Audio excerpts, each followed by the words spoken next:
You think you can just accuse me of cheating while I was away on business and demand a divorce? My husband, Jackson, bellowed through the phone.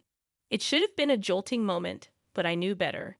This was just his attempt at stirring up drama. I already sold it. And you know what? I could practically feel his emotions quivering on the other end. Did he honestly believe I wouldn't see through his little charade? His naivety was almost comical. As his accusations continued to ricochet off my resolve, I found myself teetering between anger and amusement. Yet, amidst it all, a sense of empowerment began to emerge. This wasn't just a spat. This was a turning point. This was the moment I decided to take control. I chuckled inwardly at his feeble attempt to manipulate me. And then, as if the universe had aligned, a realization dawned on me. It was my turn to play. I'm Olivia, a 28-year-old working mom. Though I've held a steady job at a college store since I graduated from junior college at 20, Jackson's career trajectory has been less than stable. He's 2 years older, but when we first met 3 years ago, he was bouncing between jobs or sometimes doing nothing at all. He proposed to me hastily, but I set a condition. He needed to secure a stable job. I wasn't about to embark on a marriage without considering our future. Okay, but there's a condition, I asserted firmly, watching Jackson's expression shift to one of concern. What is it? He asked cautiously. You need to find a stable job. Otherwise, marriage is out of the question. We need to think about our future. He attempted to brush it off with a casual remark. Oh, don't worry, you're working, so there's no rush, right? But my parents would be concerned if I married without a job. I'll find one before we tie the knot, he promised, sensing the seriousness in my tone. Reluctantly, Jackson embarked on his job search journey. Eventually, he secured an office position at a construction company, and we moved forward with our plans to wed. At the time, I saw Jackson as somewhat careless with money and work, but I believed our partnership could balance each other out. I thought I could guide him towards financial responsibility, and he would complement my strengths. Little did I know, our challenges were just beginning. About a year into our marriage, as we were exploring the idea of buying a house, Jackson revealed a troubling obstacle. I might not qualify for a loan, he confessed casually. I was taken aback. What do you mean? I pressed for an explanation. He shrugged. Because I haven't been at my job long enough, I might need a guarantor for the loan. The only option would be my dad, but he's dealing with some serious gambling debts. He probably wouldn't be able to help. Why didn't you tell me this earlier? I was dumbfounded, especially with the contract and the real estate agent right in front of us. But Jackson, appearing unfazed, nonchalantly remarked, If we put the house in your name, it'll be fine, right? You've been at your job forever, so you can secure the loan. We'll both contribute to paying it off. It's just a formality. That's beside the point. Why didn't you bring this up before? This is significant for me too. I'm not even prepared with the paperwork, I retorted, frustration bubbling beneath the surface. Though he offered an apology, his contrition felt superficial, lacking sincerity. Despite my urge to protest further, faced with the already arranged contract and the presence of the agent, I decided against escalating the situation. Reluctantly, I hastily gathered the necessary documents, such as my income statement, for the loan application, and impulsively finalized the purchase under my name. Doubt not at me. Could I truly envision a future with this man? Perhaps I should have simply asserted, then we won't proceed, instead of hastily preparing the paperwork. My anxiety heightened with the looming issue of my in-laws. The other day, I had a conversation with Dad, Jackson began.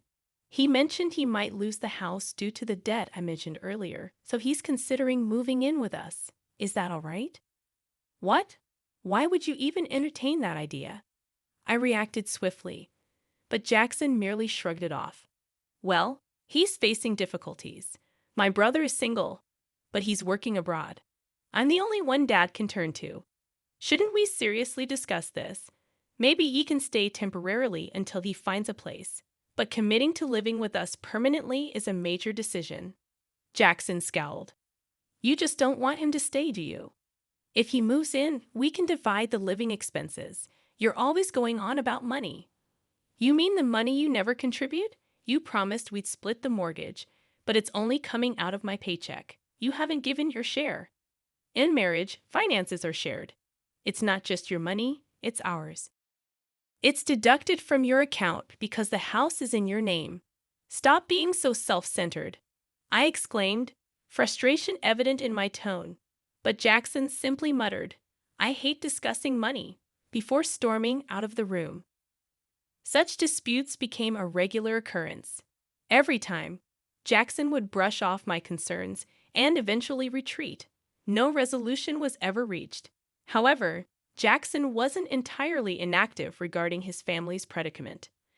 As part of his role in construction site administration, he frequently dealt with real estate contracts. He often consulted a specific agency on how to secure the best price for selling his family's home and the necessary procedures involved. I overheard these discussions repeatedly, finding solace in the fact that I wasn't alone in contemplating this matter. Yet the prospect of my in-laws moving in with us post-sale, as if it were a foregone conclusion, continued to unsettle me. Jackson began attending meetings with real estate agents and my in-laws without involving me, and he started spending more weekends away from home. Eventually, he embarked on a lengthy business trip lasting several months, necessitated by the distance of the construction site he was overseeing. It wasn't apparent to me then that the seeds of our power struggle had already been sown. A few days after Jackson departed for his trip, I decided to treat myself to tea after a shopping excursion. Hello, the man who greeted me seemed familiar. Memories flooded back, recalling him as someone Jackson had once brought home. He worked at a real estate company, a young employee named Samuel, according to Jackson.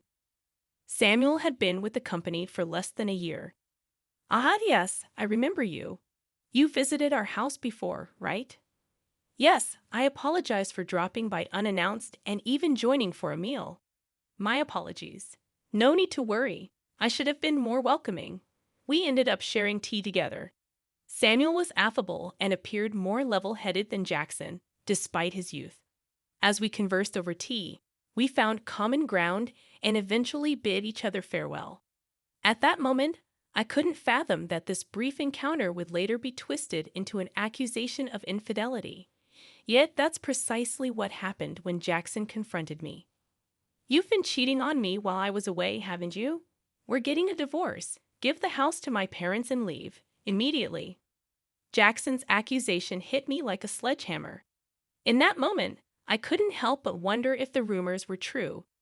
Jackson had evidently been spreading falsehoods, fabricating a narrative of my infidelity to justify his desire for divorce. And the bearer of this false tale was none other than Samuel, the man Jackson unjustly accused me of having an affair with. He showed up at my doorstep the day after our tea. I apologize for the sudden visit yesterday. Jackson asked me to reach out to you. Samuel confessed as he stood at my doorway. Shock and confusion washed over me, but I invited him inside, eager to hear his story. What he revealed left me stunned. Jackson had orchestrated a plan to frame me for infidelity, all in a bid to secure a divorce. Samuel was roped into fabricating evidence to support this scheme. There were two motives driving Jackson's deceitful agenda. Firstly, he coveted our house, fearing the potential loss of his parents-in-law's property. Jackson saw cohabiting with his parents as the easiest solution, but my resistance to the idea led him to devise a plan to oust me and claim the property. Secondly, Jackson was involved in an affair of his own, spending weekends with his mistress while pretending to discuss matters with my parents-in-law. His infatuation with her led him to view me, his wife, as an impediment. By framing me for infidelity, he hoped to secure both the house and compensation in the divorce settlement. Despite my perception of Jackson's lack of astuteness, his cunning nature in orchestrating such a devious plan was truly despicable. As I muttered my disdain, Samuel offered his apologies. However, I had no intention of aiding Jackson in his malicious scheme. I feigned cooperation, all the while plotting to turn the tables on him. Samuel, Leveraging his expertise in real estate, offered various suggestions. Eventually, he proposed a daring move. You should sell the house while Jackson is away on his trip. And so, when Jackson returned, bewildered by the news of the sale, I delivered the final blow. I know everything, Jackson. Samuel recorded everything, including your attempt to frame me for cheating with him.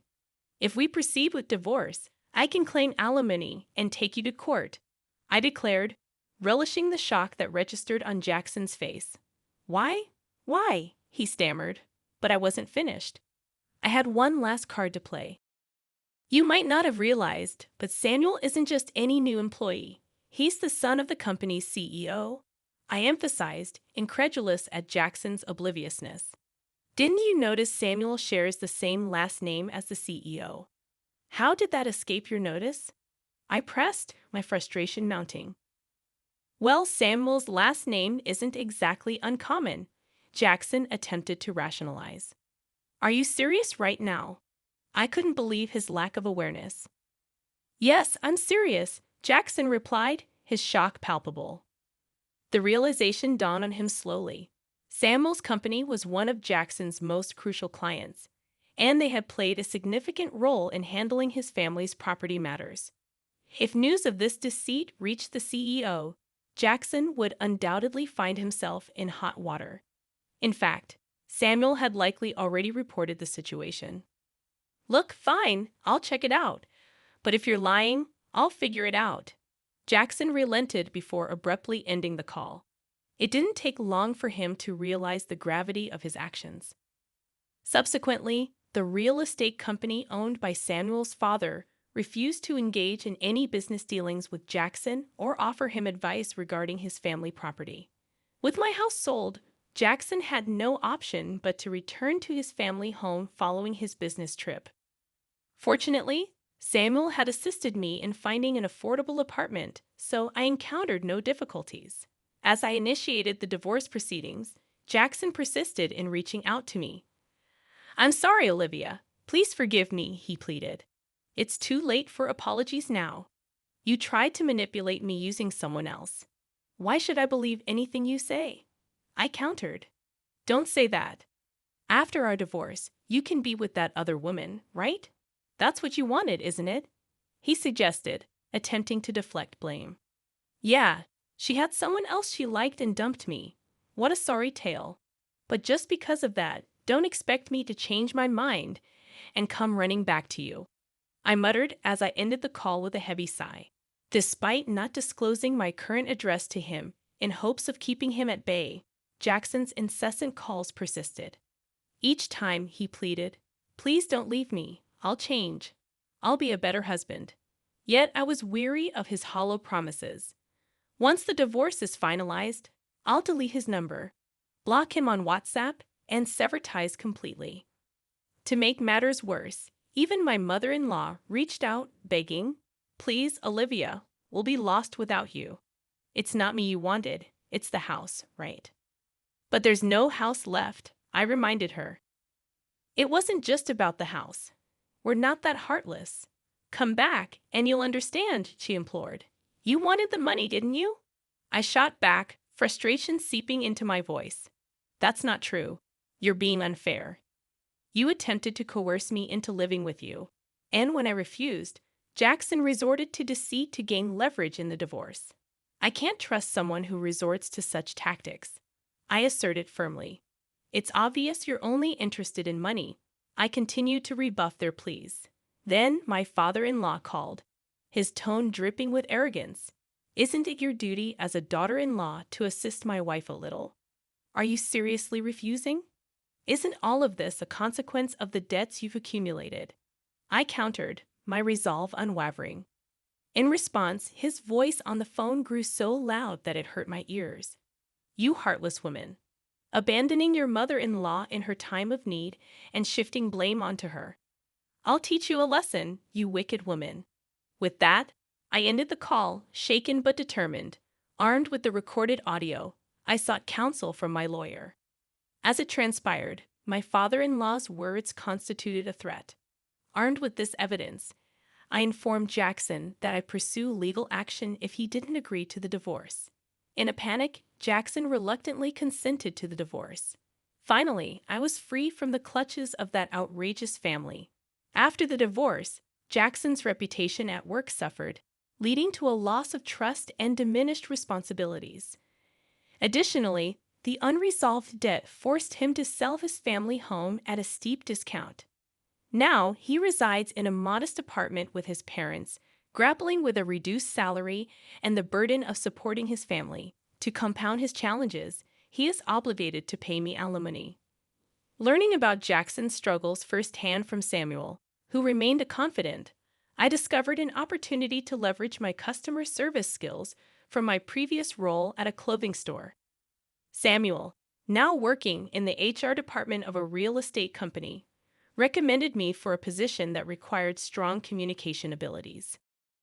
After careful consideration and discussions with Samuel, I accepted the offer and transitioned to the real estate company. Throughout this transition, Samuel and I maintained our close bond, which eventually blossomed into a romantic relationship. After a year of dating, we tied the knot, and I became the spouse of the future company president. Jackson likely never envisioned that the two individuals he attempted to falsely accuse of infidelity would ultimately find love and marry each other. Now surrounded by my supportive new family, including my in-laws, I look forward to building a beautiful life together with Samuel.